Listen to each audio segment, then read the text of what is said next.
All right, I want to thank you all for coming. As promised, we had kind of talked about doing monthly updates with the superintendent this year, and so we are going to kick off the start of school tomorrow, well actually today a little bit, and so I would like to introduce you to you, Superintendent Kelly Bielefeld. Thank you, Susan.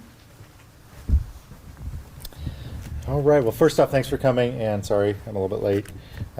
Getting across Wichita was harder than I realized it would be this morning. So welcome and thanks for coming. We're excited to start the school year. School starts tomorrow, and we've been welcoming back staff and teachers for the last few weeks. We're standing here, we're starting the year with more than 350 new teachers to our district, and we're excited to welcome them to the Wichita Public Schools team.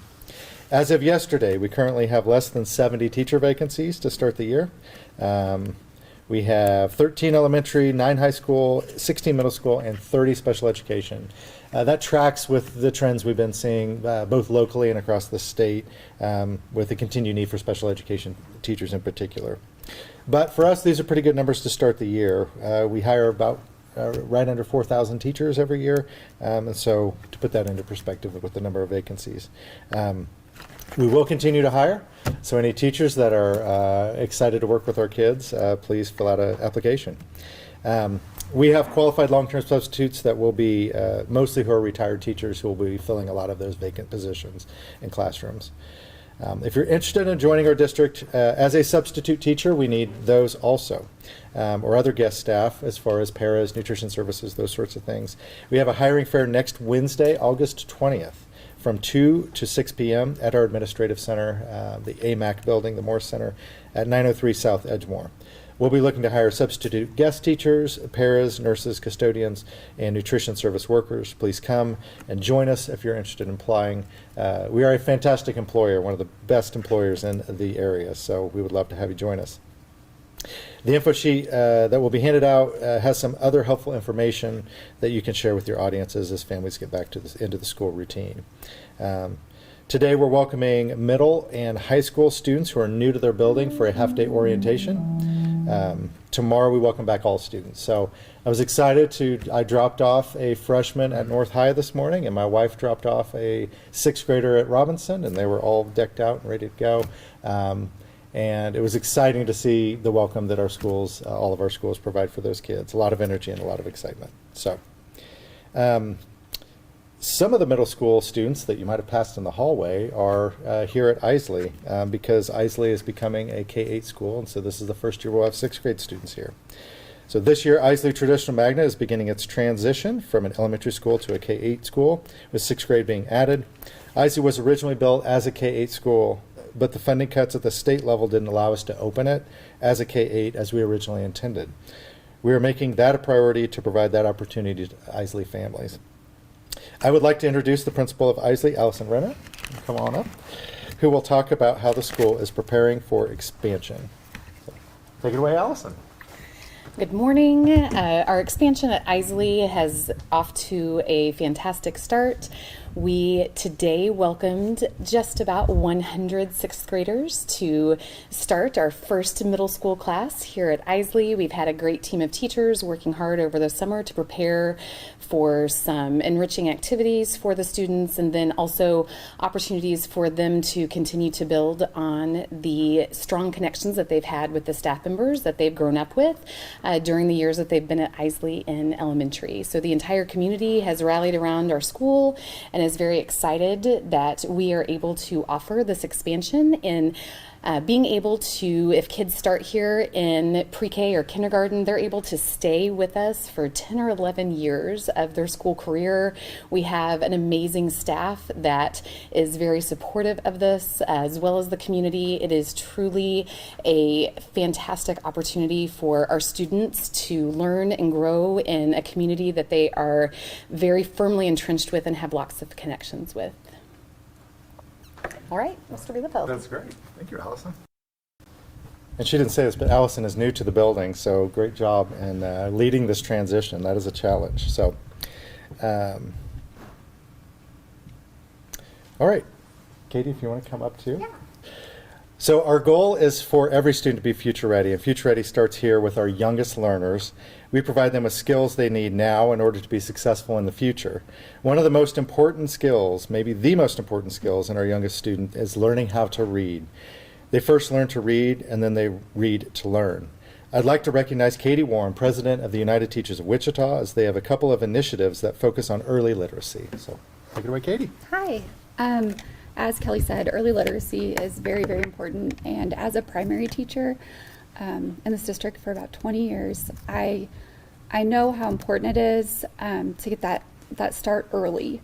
And so one of the things we did this year was in all of the welcome packets for kindergarten students, there was a book for the kiddos to bring home. And it's called Clifford Goes to Kindergarten. And so we donated the funds to purchase the books for all of the students. Another initiative, we have another $10,000 grant from our Reading Opens the World initiative from AFT National. And we've partnered the last 3 years with the school district. And we have teachers who work after school and read books with students, and then the students get to take the books home with them. And so it was really cool to hear about the students. Several of them made huge gains in their reading. Also that one-on-one time with the teacher to get them caught up.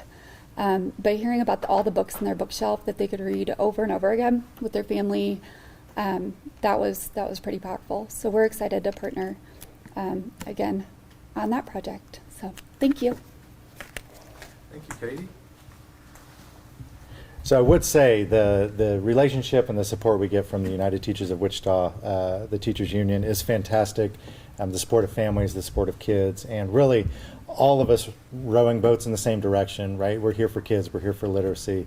We know our kids need to learn to read, and the UTW support of that is fantastic and much appreciated.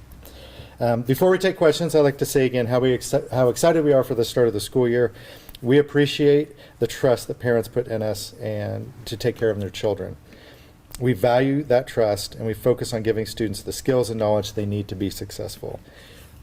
I know and I believe it's going to be a great year. So with that, I can take questions, and I think Allison and Katie can also take questions if you have any for them about their specific, either Isley or the literacy initiative. Part of the facility master plan that was passed by the board probably, what was that, a year or two ago now, had finalizations for school closures happening this fall. Where are we with that? What should families expect? Yeah, great question. So the facility master plan was voted on last August of 24, and approved unanimously by the Board of Education. That did include some of the new builds for the bond issue that failed in February, but it also was an entire plan for the district as far as enrollment and projections and demographics and all of that. Part of that plan was what we're celebrating today, and Isley becoming a K-8. So we've approached that as the parts of the plan that we have the funding for. We're going to do.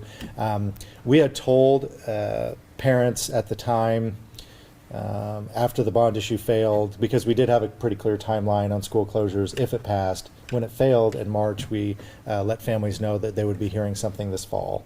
So we are going to evaluate that and get back with families sometime this fall of 25 is the plan. So, any other questions? Are there other aspects of the facility master plan that are being implemented this year? I know Isley is one of them. What else is there? That's a good question. It seems like there was one other thing that we were able to do. I'd have to get back with you on that. It seems like we had two things that we were able to start, but yeah. If I don't know the answer, it's obviously a really good question, though. Anything else? You recently met with Sedgwick County and the City Council in that tri-government situation. Could you just elaborate what kind of was talked about at that meeting and what the next one will look like? Yeah. So I think it was an amazing example of collaboration in our community. So it was able to be 5 school board members, 5 city council members, and 5 county commissioners coming together to have discussions about how we work better together. I know our board was very excited to be a part of that. We are, three large entities with large budgets and large challenges. And so by working together, I think we can find ways to possibly create efficiencies for taxpayers, while at the same time maybe improving quality of the products we deliver. Products, being a general term, whether that's transit, that was one of the topics that came up, future ready centers and work talent pipeline came up. We talked about how we support families, mental health services, a wide variety of issues. So my knowledge of that, as far as the next steps, the electeds kind of have their things that they're working on. I think there's another meeting or a town hall that's being planned. But as far as the staff of Sedgwick County and the city of Wichita, we are meeting to talk about some of the follow-ups, to give some analysis and some insight into what some of the things that we feel like we can really get traction on to help our community improve. So. Is the school district still on track to ask for a new bond vote, probably within the next year or so? Yeah, it's really yet to be determined. The only thing that was decided by this board, and again, this unanimous consent, that they would keep the mill rate flat for taxpayers for this year. So no tax increase, lowest mill rate in 15 years for the school district specifically.